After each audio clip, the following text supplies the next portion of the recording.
I am a strong proponent of no earmarks. Would you be willing to take a pledge to that effect? Absolutely. Thank you. Do you believe that global warming is an undeniable scientific fact? I don't think anything's undeniable, but I do believe You think it's a well-established fact? I think that it's clear that global warming is occurring. I think the debate is what effect we are having on that process, and I think there is a tremendous amount of doubt whether people are having that effect. Thank you. Do you believe that man-made pollution and CO2 emissions are therefore significant contributors to global warming? I think that's to be determined. My background, I'm an engineer.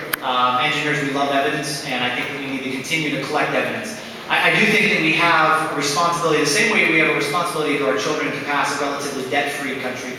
We have a responsibility to pass on a country that has clean air.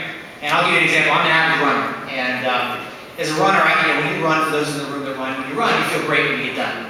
Well, I've been in Beijing, and I will tell you, for those that haven't, when you run in Beijing, you actually have the opposite effect. You get done, and your lungs actually hurt. I mean, the pollution is that bad.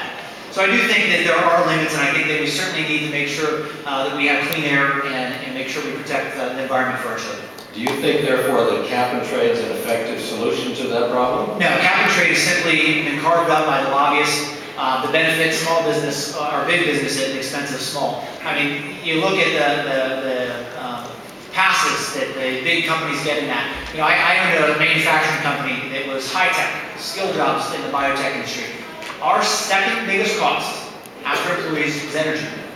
Cap and trade is a bill that would have taken a company like Mitos in Phoenixville and made us less competitive in a global environment. We had to compete against India and Singapore.